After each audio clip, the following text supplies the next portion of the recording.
Assalamualaikum warahmatullahi wabarakatuh. Perkenalkan, nama saya Ade Pangestu dari kelas C3 SI 5103. Di sini saya akan mempresentasikan hasil proyek akhir saya yang berjudul aplikasi pengolahan data prediksi kemiskinan berbasis e-commerce menggunakan decision tree dan wrapper feature selection. Berikut konten presentasi yang saya akan bawakan. Yang pertama, latar belakang, rumusan masalah, tujuan, dua, metode pengerjaan, yang ketiga, pembangunan model, keempat, implementasi dan pengujian, dan kelima, kesimpulan. Oke, yang pertama, latar belakang. Latar belakang terjadinya aplikasi ini yaitu yang pertama, BPS selaku badan pusat statistika yang ada di lembaga pemerintahan yang memprediksi kemiskinan dengan data-data yang melakukan survei atau survei sosial ekonomi nasional. Nah, yang pertama membutuhkan waktu yang lama. Jadi, ketika BPS melakukan survei, ada beberapa prosedur yang cukup lama, bisa dikatakan, karena untuk mensurveinya juga di sini BPS harus membentuk panitia atau lainnya seperti Senas. Nah, di sini tuh BPS sebagai lembaga pemerintah yang menaungi nantinya oleh Susenas itu. Yang kedua, kepala keluarga sudah ditemui. Nah, jadi ketika Susenas itu sudah dibentuk dan sudah di training dan akan melakukan survei langsung, ada kendala yaitu kepala keluarga sudah ditemui. Ada beberapa faktor yang menjadi kepala keluarga ini sulit ditemui. Yang pertama, sedang bekerja atau sibuk. Yang kedua, itu takut terjadi penipuan atau kasus-kasus kriminal lainnya. Yang ketiga, mengeluarkan biaya cukup besar. Nah, kenapa saya mengatakan mengeluarkan biaya cukup besar? Karena BPS ketika survei pun dia menggunakan kertas untuk mengisi formulir beberapa form-form yang harus diisi oleh kepala rumah tangga tersebut. Rumusan masalah yang bisa diangkat, yang pertama, bagaimana melengkapi hasil survei dan sensus untuk memprediksi tingkat kemiskinan menggunakan data e-commerce. Kedua, bagaimana mengidentifikasi item yang berpengaruh dalam prediksi kemiskinan. Yang ketiga, bagaimana penyajian hasil dari prediksi kemiskinan di suatu daerah. Nah, di sini ada tujuannya. Yang pertama, dengan menggunakan aplikasi machine learning, decision tree, dan algoritma wrapper feature selection. Yang kedua, menggunakan algoritma seleksi wrapper feature selection untuk mengidentifikasi item yang berpengaruh dalam prediksi kemiskinan. Yang ketiga, mengembangkan aplikasi berbasis web yang menjalankan aplikasi machine learning dan dilengkapi dengan grafik untuk menampilkan hasil prediksi. Jadi di sini ada beberapa metode pengerjaan. Yang pertama, analisis kebutuhan. Jadi saya melakukan observasi untuk kasus ini. Saya melakukan observasi ke BPS Pusat Bandung langsung dengan teman-teman saya. Di situ saya wawancara pegawai di sana dan mencari suatu masalah di sana. Nah, yang kedua, tahap kedua yaitu desain sistem. Di sini saya mengusulkan desain sistem untuk menjadikan aplikasi seperti apa.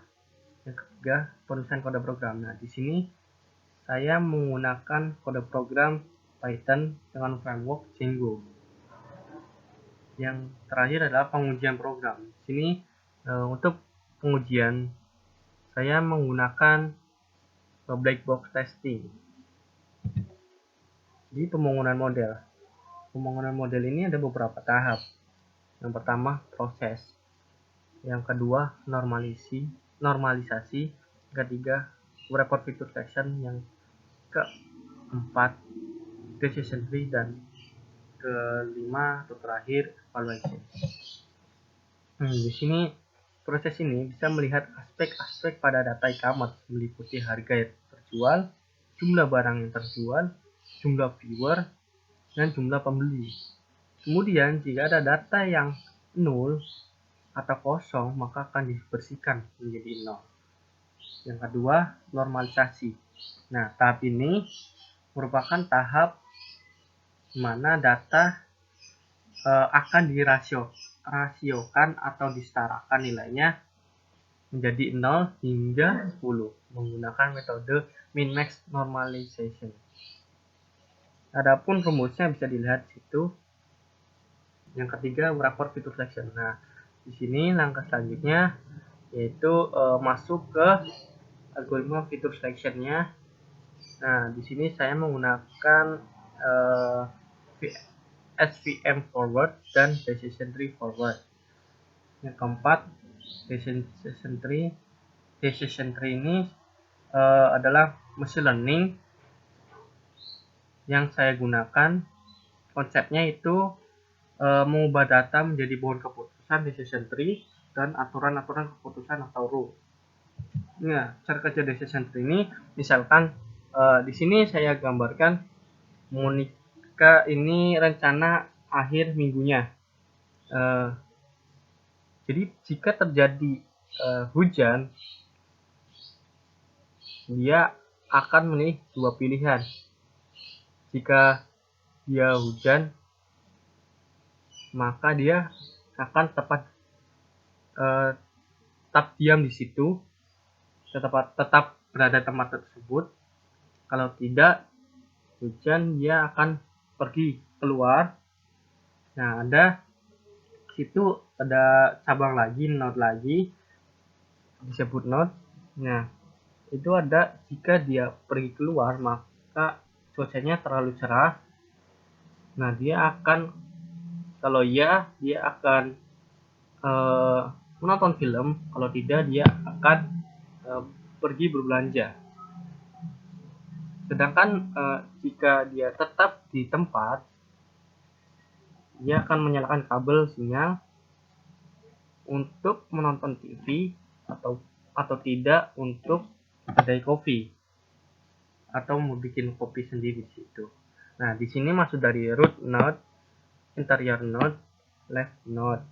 Nah, jadi root node itu mewakili seluruh sampel. Ini misalkan saja rain atau hujan. Nah, di sini ada interior node memiliki wakil tes yang berbeda pada suatu atribut. Jadi ini atribut berada pada kondisi yang mewakili ketika hujan itu apa saja. Tuh. Kemudian ada left node. Maksudnya itu ketika node tidak dapat dibagi lebih jauh lagi. Udah paling terakhir itu namanya left node. Kemudian ada pembangunan model yang terakhir, evaluasi. Nah, sini untuk mengukur kesesuaian data menggunakan dua matriks, yaitu RMSE dan R-square. RMSE itu maksud dari RMSE dan R-square itu jika nilai R-square tinggi dan RMSE rendah, maka bisa dikatakan semakin relevan. Tapi sebaliknya, jika R-square min ataupun semakin jelek dan RMSE semakin tinggi nilai errornya, dia menjadi tidak relevan. Nah, berikut rumus-rumusnya RMSE. Nah, di sini ada seleksi fitur. Seleksi fitur rankingnya. Dari decision tree forward itu ranking fiturnya fitur 38 ranking pertama, fitur ketiga ranking kedua, fitur kelima ranking ketiga, dan seterusnya. Dan juga SVM forward itu rankingnya fitur 4 ranking pertama, fitur 80 ranking kedua, fitur 20 ranking ketiga, dan seterusnya. Nah, di sini ada dua tahap untuk ketika menguji atau mengimplementasikannya dari tahap pembangunan model dan pembangunan user interface. Nah, pembangunan model ini itu merupakan proses training data yang kemudian mencari model terbaik dan akan di-save modelnya. Nah, tahap kedua itu pembangunan user interface. Tahap ini yaitu tahap testing data yang diambil saat pembangunan model dan akan dimasukkan ke user interface pada aplikasi tersebut. Adapun di sini pembangunan modelnya saya mendapatkan nilai dari seleksi fitur Decision Tree Forward itu dia yang terbaik adalah jumlah fitur 50 dengan nilai R-square 0,02 dan RMS-nya 4,84. Nah, yang paling bagus juga untuk fitur SVM Forward yaitu di jumlah fitur 50 juga dengan nilai R-square cukup tinggi 0,18 dan nilai RMS-nya cukup rendah 4,41. Sini bisa dilihat grafiknya R-square dari Decision Tree Forward dan fitur SVM Forward. Ini juga ada grafik RMS-nya. Di sini ada grafik dari setiap fitur. Sini bisa dilihat. Nah, di sini kan ada garis sejajar warna biru tuh. Nah, dia jika semakin titik-titik atau not itu semakin mendekati garis biru tersebut, maka dia semakin relevan. Nah, kesimpulan. Jadi kesimpulannya yaitu yang pertama, aplikasi ini tuh berhasil menampilkan fitur prediksi kemiskinan dengan data e-commerce berbasis decision tree dan algoritma wrapper fitur selection. Yang kedua, item yang berpengaruh dalam prediksi kemiskinan di data e-commerce adalah motor dengan 13 fitur, mobil dengan 11 fitur, rumah dijual dengan 5 fitur, rumah disewa dengan 13 fitur, apartemen dijual dengan 5 fitur, apartemen disewa dengan 3 fitur, tanah dijual 3 fitur, tanah disewa dengan 7 fitur, jumlah keseluruhan 50 fitur. Yang ketiga, grafik yang ditampilkan merupakan perhitungan prediksi pada algoritma berupa nilai R-square dan RMSE. Langsung demo aplikasi. Nah, di sini saya demokan. Jika belum menggunakan aplikasi, maka user harus create account terlebih dahulu.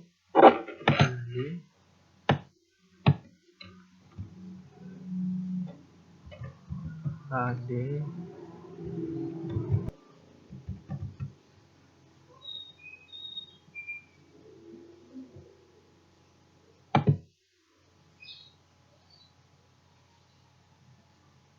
jika sudah, maka akan diarahkan ke email karena dia langsung ke email untuk konfirmasinya. Nah, ini ada, langsung klik ini.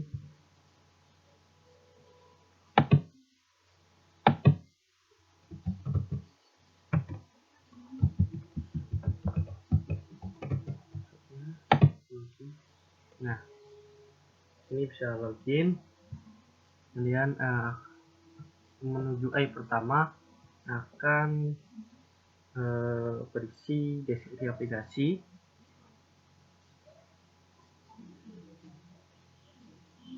Nah, di sini bisa ada penjelasan apa itu kemiskinan, kemudian RMS itu apa, adapun rumusnya, expert juga ada. Ini saya decision tree, penjelasannya sudah ada. Ya, nah di sini adalah template yang disediakan untuk menguploadnya, mendownload. Nah, sudah ada. Saya menggunakan data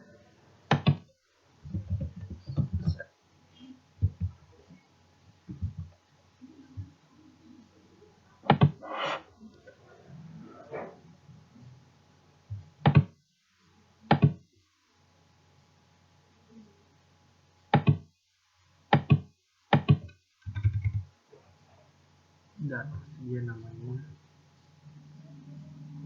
upload,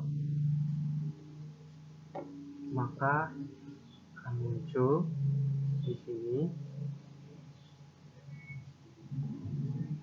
dan pilih sini.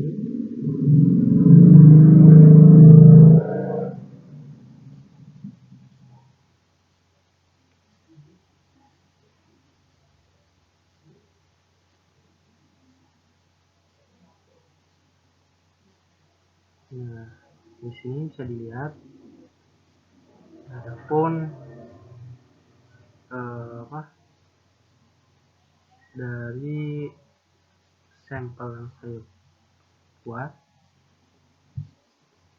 berikut ada nilai R-square. Nah, masih ada jumlah fiturnya dan akan tahu yang terbaik berikut dan juga grafiknya. Ini ada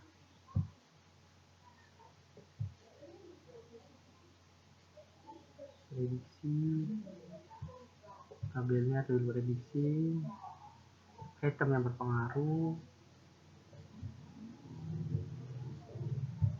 ini hingga 96 item. Ini ada grafik juga di fitur-fitur yang sudah dibikin video juga. Nah, video juga di sini.